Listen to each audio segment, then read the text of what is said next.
Welcome to the EdTech Throwdown. Join us, Eric Guise and Nick Johnson, as we dive into today's best EdTech tools, tips, and practices. We do the research so you can teach your class. Remember to follow us on social media like Instagram, X, or Facebook by looking for the handle @EdTech Throwdown. Now please enjoy the show.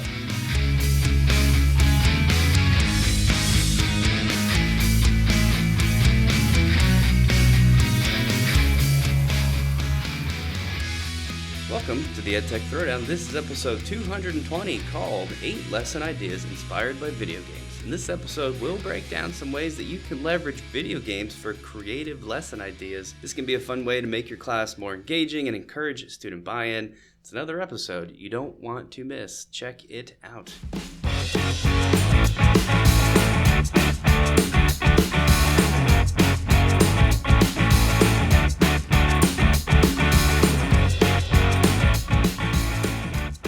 Back episode 220.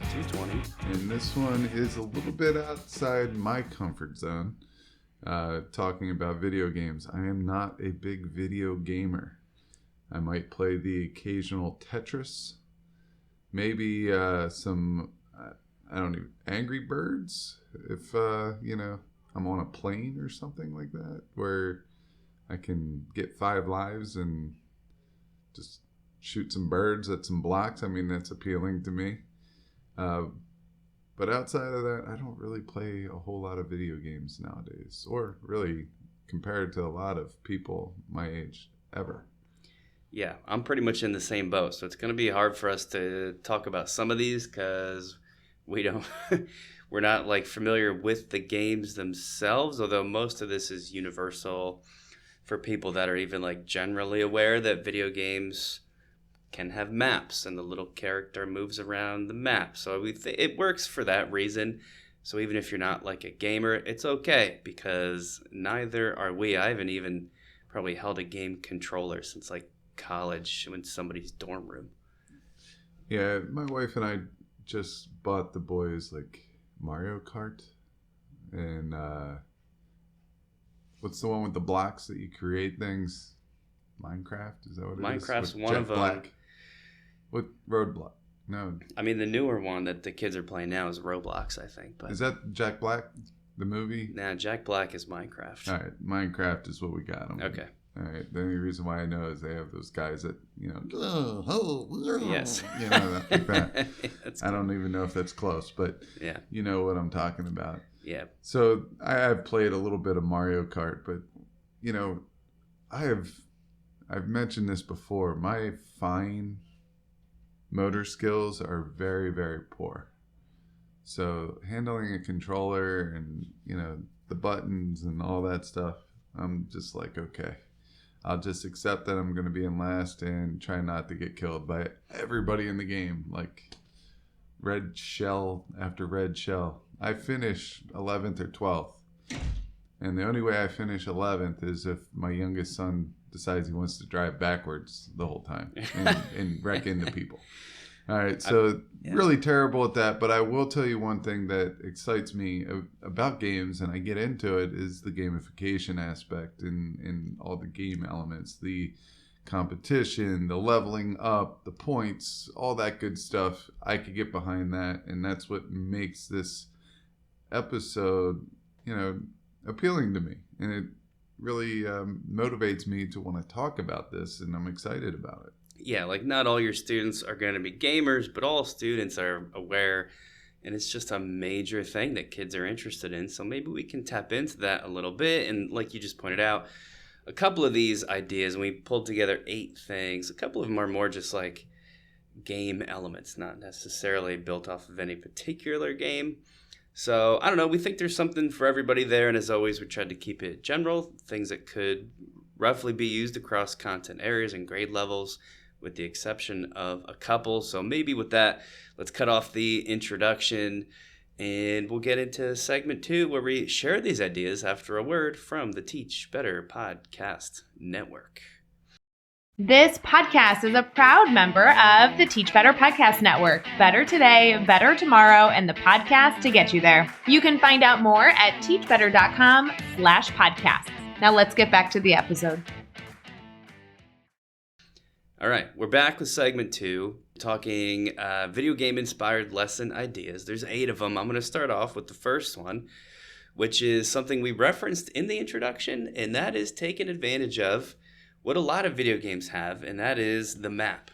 My speed is more what you talked about, something like Mario Kart, or like the classic Super Mario, where there's the map of worlds and your little guy navigates along the paths, and there's waypoints along those paths, and that's going to be the key to this thing. If you're playing the actual game, each of those waypoints is like a level to beat before you can advance. Well, that sounds a whole lot like stuff we try to replicate in education, like a learning menu or a choice board, where you use the visual. So picture just like a screen snipped image of like literally any video game you're familiar with. I probably would do like one of the classic Super Mario games just because that's what I know. And a lot of kids still know that today, actually, from the movies and stuff. But I would make each of those maybe put this picture in a Google slide. And then each of those waypoints I can make clickable by putting maybe like a transparent image on top of them and then linking that transparent image to something. Maybe it's a Google Doc. Maybe it's a video that they have to watch. But just in the same way, you have to complete each of those waypoints in the game.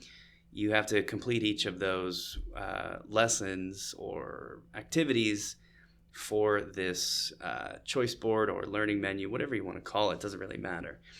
We have a sample in the show notes from Fortnite, because Fortnite is maybe like one that's more well-known with kids today. They have a map. And this one specifically is a choice board. So there's all these different points on the map that the kids can click and like choose what they want to do that day. I like it. It's simple, relatively low prep. I mean, you got to know some stuff about how you're going to link to the image. But like I said, I think Google Slides is probably the easiest way to do that. And I think that could be a good one. Yeah, I don't know why, but you just talking about just this and maps and everything.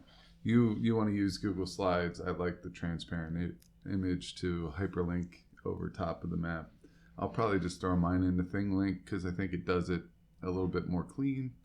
I will say this. Now that I think about it, I want to say 15, 20 years ago, something like that, there was a computer game that I played for a little bit. It was called Sid Meier's Pirates. Okay. That sounds cool. And the reason why I'm thinking about it is just the map. The map is pretty cool. And if I take the media center layout and I kind of just grayscale it in the background of the Sid Meier's Pirates game, I can make this media center space really that map. Oh, that's cool. And then have different stops that they have to complete. So I know in the game that you had to dance with the governor's daughter to try to get her to like you and get married, and you had to fight other pirates. You had to go trade. You had to attack ships and things like that. So I'm thinking in my head that I would have little challenges, and based on the challenges, they would get some type of content information based around the theme of pirates. Bonus points if they wear an eye patch. What is this game called? Sid Meier's Pirates. Crazy. I've never heard. I gotta look this thing up. It's a computer game. I think it's on like Steam. Okay. Because we play a lot of board games, my family, and so during COVID we would play board games on Steam. It's like a place where you can buy board games, the digital version, but then we would video call each other and like have conversations and stuff while we're playing it, even though we're in different places. So I went on there and I found that Pirates game. This was during COVID again, and I used to play it like 15, 20 years ago, maybe in college, maybe even before that. So I don't know. I like that one, and I think maps are a great way to get kids interested, especially if you find a unique way to make it into a choice board or some type of station rotation or something like that. And then you also have the game background, which might hook some kids that, typically don't have interest in completing these activities. Right.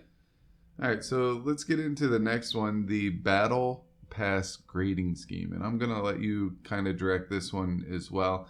I understand the gamification elements behind it all, but I know this is one that you added to the list. And then I'll give you my 2 cents at the end, because I'm pretty sure I understand the vibe of this one. Yeah, this is kind of right up your alley. I mean, it's not about any particular game. So this is an example of a way you can go more general.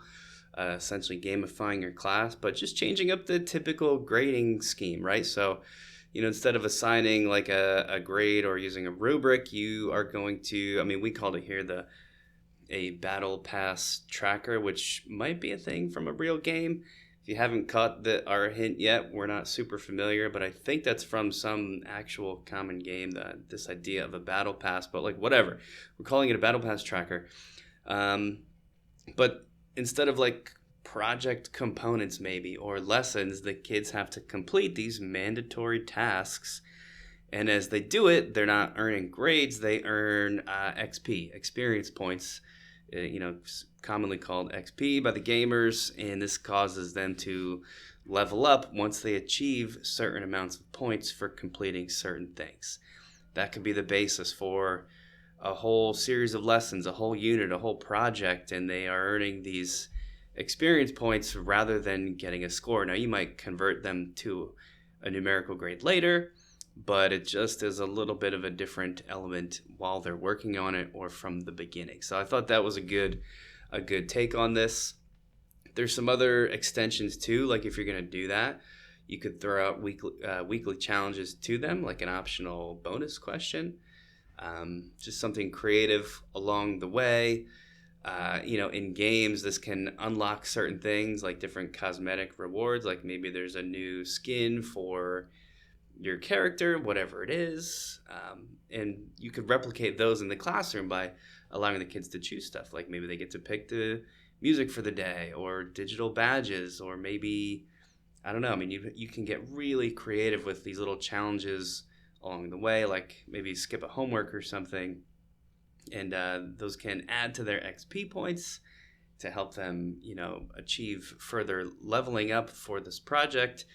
Could be cool. It made me think of when I do flipped classroom and kids have to progress from one thing to the next. I could sort of tie in a battle pass tracker, and they're earning XP along the way. I don't know how the AP kids would like that. They seem to just want to be graded, but maybe depending on your level or the grade of the student, could be cool. So that's the battle pass grading scheme. Does that make sense? It makes perfect sense, and it kind of reminds me of the old platform Classcraft, which is no longer. Oh, did they go away? Yeah, they went away, but there is an alternative to it. It's called Classmana. Okay. Class, ClassMana.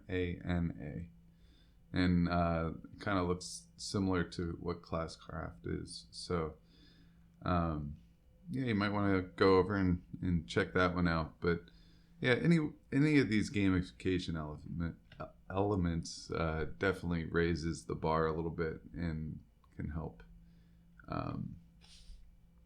get kids involved. Let's go into the third one. The third one is one of my family's favorites, families being my 3 boys. Anytime we have a big group of people over, they make their own Among Us game. So Among Us is basically these little alien-looking creatures. They go all around a map. So we're bringing maps back into it. And one of them is the imposter. It's the one that, isn't a friendly person. Goes around and, finds way to exterminate the other characters in there. And anytime someone believes that they've figured out or they have a say in who is doing the exterminating, they can call an emergency meeting, and then they all come and they vote, and then that person has to say if they're an imposter or if they are a regular or whatever it is. And depending how many people you have, you could have multiple imposters. Cool. So with the Among Us, for this one, it's spot the imposter source analysis. So you have a whole bunch of sources in there. Say you have 3 or 4 sources that are legit, one that is an imposter. Can these students, after you put them in the small groups, can they identify which one is the imposter or the non-one? I mean, you could do this with math problems as well. There are 4 with the correct answer. There's 1 that doesn't have it. Or it could be a word problem, and they have to make the formula or identify the correct formula. And 3 of them are this type of formula, and there's 1 odd man out. It doesn't have to be like fake news versus actual source. It could be these 3 have to do with the rainforest biome. This one has to do with, the temperate forest biome. And I like a spin on this too that's maybe more like the actual game where, within the group of students, you're not providing these sources that they have to identify the imposter being the source, but maybe one of the students is the imposter. And as they do things, like maybe as they answer a problem set, one of those students has been directed in advance to do it wrong on purpose. And then much like in the gameplay, the other people in the group have to identify when they found that person, call the meeting, and kind of replicate all that stuff. It's honestly, to me, it sounds almost like a murder mystery sort of a thing, where you're trying to figure out who's the murderer. It's kind of similar to that, which is something we've talked about before. So that would be it's a very popular game right now to tie in. The next one I'll get into, number 4. We can do this pretty quickly because we've talked just so much about them over the years. But it would be weird, I think, to do this episode and not mention that you could design an escape the room using a video game scene as the room, basically. With AI image generation, this could be easier than ever. If you don't play any of these games, it doesn't matter. Just go to Google Images and search for, scenes from Fortnite, scenes from Minecraft, whatever it is, and just kind of scroll through. Talk to your students, involve them in the process. Maybe they can grab some screenshots for you from some of these games, and then tie that into your, I'm assuming, like a digital escape the room space. Just like you might do with a typical one, maybe there's different clickable things along that image. You can set that same stuff up here. How extensively you want to tie in the video game story is up to you. Personally, I would try to go all the way with it. Like, we have a sample here that you guys can check out that is intended to teach Greek mythology. I think you got to pay these people for it, so that's maybe not super helpful. But at least they've got screenshots so you can get a sense of, theirs uses Fortnite, and they have all these different challenges, but each challenge is a scene from Fortnite, and all the information is kind of like hidden amongst those images. So video games as the room escape template could be pretty fun. Yeah, I think that's great. Let's get into the next one, and I'm gonna alter this somewhat, which is the Minecraft Education Edition for biome creation. I love the idea of biome creation because they need to have some research done as what is present in that. And I'm wondering if there's a way that you could use Legos to represent different resources and make it come alive in the classroom. Maybe the class works together. There's different problem sets that they have to work on. When they get the correct answer, they get some type of a resource. These resources can be traded in for certain types of items and things like that, or different Lego blocks to make something. So maybe they get some type of scenario where you are in this biome, you have the next 50 minutes or whatever the length of the class is to make some type of shelter that is going to allow you to survive a night in this biome. And then what they have to do is earn blocks and things like that will allow them to build something. And after you have your 3 or 4 classes, or say, there's 10 or 15 classes in your building, different teachers, they're all doing the same thing. You'll have you know, there'll be some type of judgment on whatever shelter you made in order to survive as a class. You could up the ante a little bit and tell them that they can't talk when they build. They can't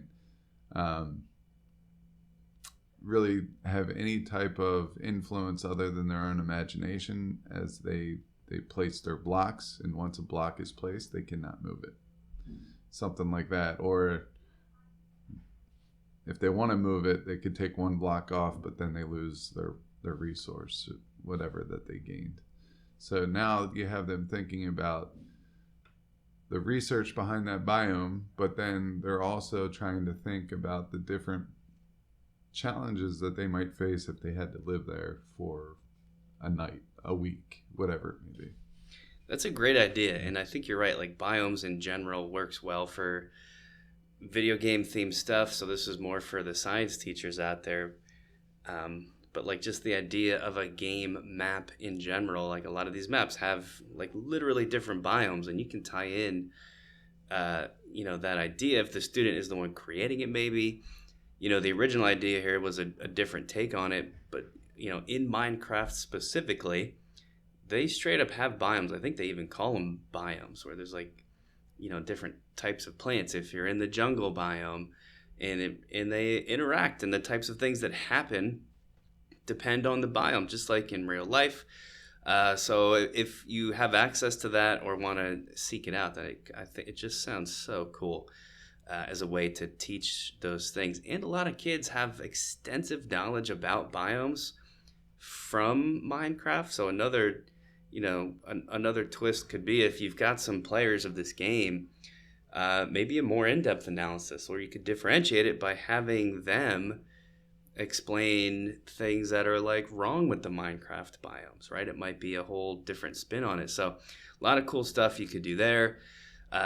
Okay, the next one is another popular game called Animal Crossing.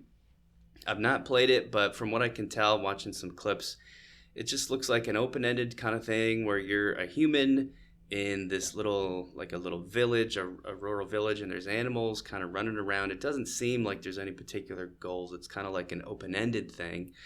It looks like you can do different activities within the town you're in, and that's kind of what this lesson idea is built off of, right? It's essentially a town building activity, right, where the kids are assigned to design this thing, or design an island in this case.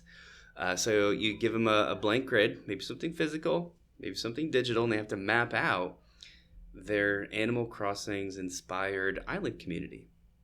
If they're going to do that, they've got to make some decisions, and this is where the learning and the content could come into play depending on how you set it up. Like, they got to decide where we're going to put the public spaces, where we're going to put businesses, where we're going to put houses, all that kind of stuff. You can bring in currency, right? You call them whatever you want, but maybe they earn bells, maybe they earn dollars, maybe they earn seashells, whatever you want to call it. But they can earn these bells, this currency, for completing things and assignments, and just different tasks or demonstrating things. You can bring in budgeting, right? If they have a certain amount of bells or a certain amount of currency where they got to buy furniture, they can buy upgrades and plan out this stuff. You could also bring in, call them whatever you want, maybe town ordinances, right, to tie in the video game aspect. But essentially, these are the rules that you set, right? You're like the game designer, and the kids have to work within these rules. So this could be where you bring in civics and government, where they have to design within these rules. Maybe the rules change over time, and they have to go back and modify. Maybe the class votes weekly on which rules to adopt as a group, which ordinances to adopt. I love the idea of designing their own maps in so many different ways, and I think this Animal Crossings one would work good for like that civics government tie-in, maybe less on the science side, but pretty cool idea there too. Yeah, I think this type of design also works for a choice board as well, because within that, I don't know, inspired town, you could have each building represent a different type of activity or station rotation or whatever you want to do there. The next one is narrative writing with a video game twist. So students will still do a traditional paper and pencil narrative, some type of writing assignment, but about a video game of their choice. And then after they're done with that, you could have them take it a step further and use Canva to create a book cover or story cover. You could use templates and Magic Media AI to create this template to match their video game and inspired story. We've linked an example from the Merrills where Canva was used to create a video game cover after doing this writing assessment. So this could really work for any type of creative writing. I would put it in there. I could also see it working for our murder mystery unit. You can write a mystery and make a book cover. We oftentimes have a lot of teachers that bring their kids up to our media center to use the green screen to make their book cover, and they get very creative with it, and there's a lot of buy-in because they get to make them do cool things like fly or I don't know, they get super creative with it. Usually it's an action thing where like there's some type of karate, and a couple of the kids throw the chroma key sheet over top of them as they hold somebody 6 feet up in the air, kicking the face of another kid, like a Bruce Lee type thing, right? Jackie Chan. Yeah, there's a ton of cool stuff there, and the sample. If you check out the show notes, the sample from this edu couple, let's call them the Merrills, is pretty neat. Their whole idea, I don't know if what you would call this, but the extension that you mentioned is, they noticed that Canva's templates for book covers, like if you search Canva templates for book covers, they use that as the basis for kids to design the video game cover for the video game that they wrote the story about, just because these book covers like double very closely to video game covers. And if you look at their samples, they have kids pull in like the parental rating and all the stuff that a typical video game cover would have. And then that's part of this writing assignment, like a fun little extension. It's easy because they're using the Canva template, so it's not super work intensive, but it's neat, it's cool. And I like the idea where in this one, the kids are doing the designing themselves rather than, just sort of clicking on different stuff that's visualized after the video game, which is going to bring us to our final idea. And this is one I know literally nothing about, but I know that it is huge, and that is the world of Pokemon.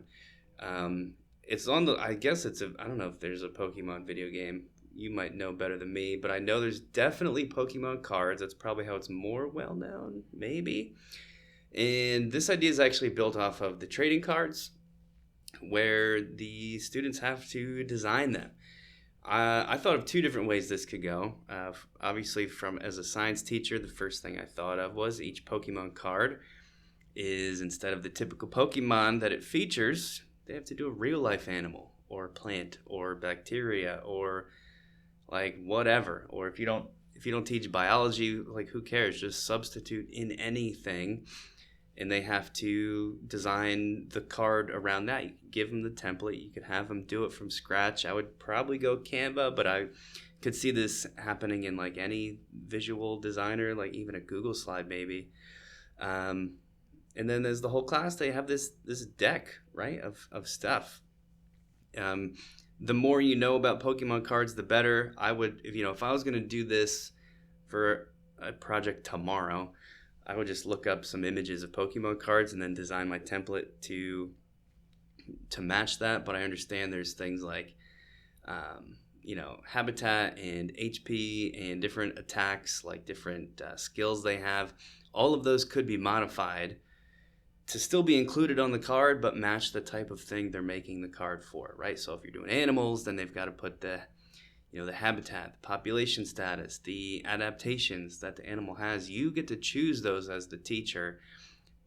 And then doing so, you get to control what the kids are learning about those things.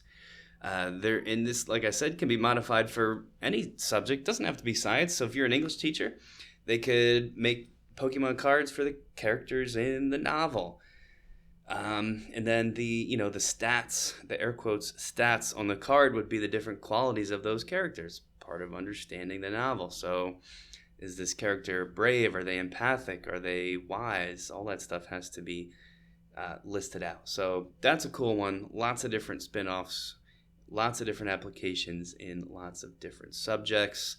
I think your kids are into Pokemon cards. How close did our description get to actual Pokemon cards? Did that make sense? It makes sense, and there is plenty of opportunity here to be creative. There are plenty of different Pokemon cards, sets. There are video games. There are maps within those. There are character attributes, different things. I don't know the ins and outs of Pokemon. I know my middle child is collecting Pokemon. My older and youngest one's collecting baseball cards. You could probably do the same thing with any type of sports card or anything like that. You could also find a way to kind of gamify your class. Like if a kid gets an A on a quiz, they get a card. And they keep collecting these cards, whether it's Pokemon or whatever. And after they get a certain number of cards, or if they complete a set of 15 different cards or something like that, they get a homework pass, or they get a special perk or something like that. I know with the elementary schools, and they do marble jars. They do things like that. Well, what if they made up some Pokemon cards or something like that, and they collected those, and once they got a set, or once they got certain combinations, 3 of this one, 2 of this one, it will give them a perk. There are different ways that we could gamify the classroom with Pokemon cards. You could get very creative, but I like it. Yep. All right, so that's it. 8 ideas. We're gonna wrap it up here. I know I've got a lot of new things I want to think about and consider for maybe tying in some of this stuff for projects next year. But that's gonna do it for episode 220. As always, thank you for listening.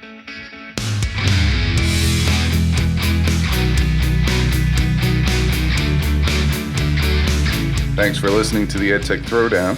Do us a couple of favors. Subscribe to our podcast on any major podcast catcher such as Apple, Spotify, Amazon Podcasts, and Stitcher. Go over to YouTube, search the EdTech Throwdown, subscribe to the channel. You can connect with us on Twitter, Facebook, and Instagram. The show's handle is EdTech Throwdown. You can connect with Guise at GuiseGotTech, Nick at NickGotTech. You could write us an Apple Podcast review. You could tell your friends about www.edtechthrowdown.com. And lastly, go over and check out our friends over at the Teach Better Podcast Network, a network that we are so proudly involved with. Until next time, remember, go try some EdTech because we will do the research so you can teach your class.